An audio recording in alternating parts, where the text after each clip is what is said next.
Embeera ebadde yakwesonga munwe kuwanyisaganya bigambo sako okufulumya ebintu mu nnyumba ekayanirwa.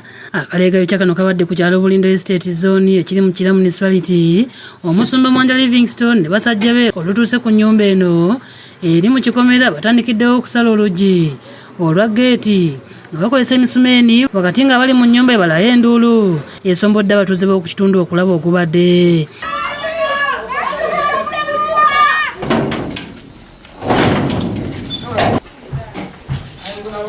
Olumaliriza okusala oluggi lwa geeti bayingidde munda ne basala omulyango gw'enju. Hasani Kasujja muto wa Abdul Katete avudde mu mbeera n'ategeeza nga batagenda kuva mu kifo kino kubanga baagulawo $47,000 omwezi ogw'omwenda mu mwaka gwa 2029 okuva ku Muyanja Kenneth era nga Nambirige Solome yasookera ddala okugula ekifo kino mu mwaka gwa 2014. Abafamire ya Katete bategeeza nga beewuunya okulaba ng'ekikolwa kino kigenda mu maaso ku lunaku olukulu olw'amenulaga NRM kubanga ofiisi za gavumenti zonna nzigale.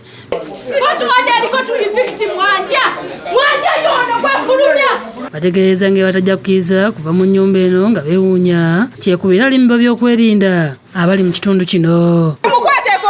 Bwanyondo bakasusa Bintu Wabweru n'okwifulumya ku kifuba wakati mu kuwansiganya ebisongovu. Bakira buli omu asaba munne aleete ekiragiro okuva mu kkooti ekibakkiriza okukasuka ebintu ebweru. Alina munne gwe yawaabira ebyekifere kati ne basalira pasita omusango ave mu nnyumba muno. Kakati pasita Osumanyi Mwanja Livingstone situmanya ate bw'ajja ate nga kkooti yamugambye taddamu wadde okusalimbira ku ttaka ate okujja okufulumyamu Abdul Katete. Abafamire ya Katete bavudde mu mbeera ne bakwata ebitogi n'abadde bafulumya ebintu okubitwala ebweru. Bakira abantu ba Mwanja bafulumya ebintu ebweru nga Bakatete bakwata okubizaayo.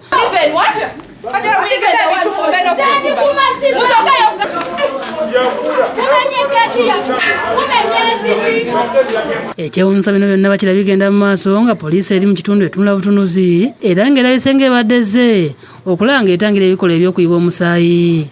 Ono pasita ebyo byonna ebiwandiika ono yabi alina ebiragano byonna zonna okuviira ddala ku poloti eyasookera ddala ogigula. Abafamire ya Katete bategeeza ng'ensonga bwe zikyali mu kkooti era badde baddamu olunaku olw'enkya kati beewuunya okulaba ng'ate omusumba aleese abantu ku kifuba okufulumya ebintu byabwe. Police basooka ne batukijjanya bakozesa ennaku eziri public holiday watasobola kufuna gundi watasobola kufuna jaji oba muntu yenna w'amateeka bayamba. First basooka ne batukijjanya mu Christmas bagenda olaba tekisobose kati bakomyewo ku public holiday. Tomorrow they are supposed to appear in court. He was served. Omusumba Mwanja ategeeza ng'ettaka lino bwe yalegula kyokka baabuuziddwa okulaga empapula eziva mu kkooti ezimukkiriza okufulumya bano ku kifuba. Ategeeza nga bino byonna tujja okubirabira ku kkooti olunaku olw'enkya tuba twagala. Tulage ebipapula. Your court to show you. I'm a journalist and I'm entitled to know. If you're a journalist, you come tomorrow to the court. You see them arrested. Omusasi waffe baviiridde mu kifo kino ng'embeera ekyali ya bunkenke nga buli ludda luwera obutavaawo nga ne poliisi okuva ekira tugireseewo ng'ekyakuuma ekifo.